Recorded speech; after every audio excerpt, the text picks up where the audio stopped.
आप मुझसे पूछ रहे हैं कि नशा कौन बेच रहा है? आप मुझसे पूछ रहे हैं? आपको नहीं पता? सबको पता है, लेकिन बुलाने के लिए महराज का मुंह भली का बकरा महराज चाहिए। मैं बनूंगा, मैं बोलूंगा जिसने ये काम किया है। और आपको अगर शर्म आती है मत बोलिए, मत बोलिए। ना सरकार बोले ना अपोजिशन बोले, या अयाशी के अड्डे बनाएंगे, जम्मू कश्मीर का नौजवान खत्म हो जाएगा। क्या मुझे फिक्र नहीं है? मैंने कहा कि हम तो ऐवान में चुनकर आए हैं, हमें 1.5 लाख, मैंने कहा 1,60,000 मेरी तनख्वाह, मेरी 3 लाख कर लीजिए। अरे मेरे अलावा जिस आदमी ने PhD MPhil IAS की तैयारी की, लाखों का खर्च किया, उसका मुस्तकबिल अंधेरे में, और उसके बारे में बात ना करूं। अगर मुझे फिक्र 3 लाख की हो रही है, क्योंकि मेरे घर के अंदर लोग आएंगे, मेरे गांव से लोग आएंगे, मुझे गांव के अंदर खर्चा करना है, मैंने लोगों को देना है, और 1,60,000 से मेरा काम नहीं चलेगा। सोच लीजिए मेरे जैसे जो नौजवान है उनकी भी जिंदगी है। 3 लाख होनी चाहिए। देखिए करप्शन, इनको तो ठेकेदारी करनी, मुझे ठेकेदारी नहीं करनी। मुझे काम करना है, मुझे असेंबली के अंदर चलना, मुझे तनख्वाह चाहिए।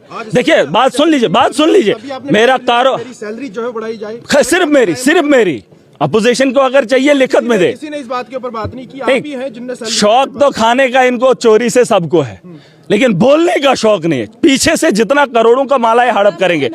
देखिए मैंने कहा मुझे चाहिए 3 लाख, क्योंकि मैं लूटने वाला नहीं हूं, मैं गरीब के साथ जुल्म नहीं करने वाला हूं। आवाम का पैसा आवाम को दूंगा, लेकिन मुझे मेरा हक चाहिए, क्योंकि 1.5 लाख से मेरा काम नहीं चलेगा। क्योंकि गाड़ी के अंदर तेल डालना मुझे है, लोग मेरे पास आए, उनके खाने पीने का इंतजाम मुझे करना है, तो 1.5 लाख से बात नहीं बनेगी। देखिए जरूरियात की चीजें बढ़ जाती हैं, तो उसके लिए मैंने सैलरी की मांग की है। मेरा साइड बिजनेस, ये बिजनेसमैन है। यहाँ पर एक ने खड के बारे में बात की, कहता खड को सवाल, देखिए खड से इनको क्या फायदा, और मुझे बोलते शराब। मैंने कल क्या बोला था, अगर आपने देखा होगा कल देख लें। मैंने कहा कि मेरा नौजवान नशा ले रहा है, मुझे पता है कौन सा नशा ले रहा है। तो ये क्या गलत मैंने बोला कि मुझे पता है?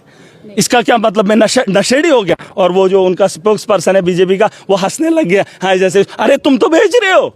अरे मुझे पता है मेरा नौजवान क्या ले रहा है, क्या खा रहा है। इंजेक्शन तुमने बनाए, शराब के ठेके तुमने खोले, मैंने गुनाह कर दिया, मैंने बोल दिया कि मैं जानता हूं। अरे मैं तो जानता हूं मेरे नौजवान इस किस हालत में है, और इनको ये बात, ये तो सुनना ही नहीं चाहते हैं। इनको सुनना पड़ेगा। महराज इनको बोलती बंद करेगा। जब जब ये खड़े होंगे, महराज इनके मुकाबले में खड़ा होगा। ये आवाम को झूठ नहीं बोलेंगे, बताएंगे इस आवाम से ये मंदिर है, यहाँ लोगों की उम्मीदें इससे जुड़े हैं।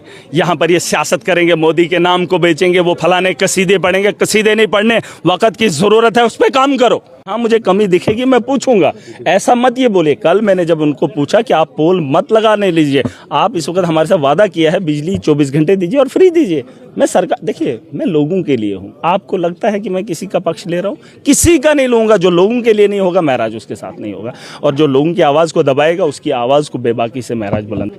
भलेसा के पहाड़ों से एक गांव से चलकर आया हूं, ठीक है, और गरीब को बड़े करीब से देखकर बड़े खूबसूरत तरीके से आया हूं, है ना। तो उसकी बयानी करने के लिए यहाँ पर आया हूं। इन लोगों को लगता है बच्चा है, लेकिन अच्छा हूँ, समझदार हूँ। 15 साल का संघर्ष है, और जिन लोगों ने मेरी आवाज़ को उन गाँवों के अंदर, देहातों के अंदर दबाने की कोशिश की है, और वो आज इस वक्त घरों में है और महराज ऐवान में है, तो इन लोगों को इस भरम में नहीं रहना चाहिए। हम महराज की आवाज़ दबाएंगे। मैं हक पर हूँ, मैं सच्चाई पर हूँ, मैं ईमानदारी से हूँ, और मैं लोगों के हित के लिए हूँ। मेरी आवाज़ को दबाना कहीं सब पे भारी ना पड़े। बेहतर यही होगा कि हक का साथ देना है, इंसानियत के साथ खड़ा होना है, और जम्मू कश्मीर की आवाम की बेहतरी के लिए सबको काम करना चाहिए। महराज साहब वही तरीका है जो तरीका आज से पहले था, वही तरीका। देखिए यहाँ पर जब बात नहीं करने देंगे तो तरीका वैसा ही होगा, क्योंकि नौजवान हो। अगर एक बजा यहाँ सजाद गनी लोन गालबन, उनका क्या नाम है, सजाद लोन है, वो भी अकेला पार्टी का है। उसको 4 दिन में 4 बार मौका मिला।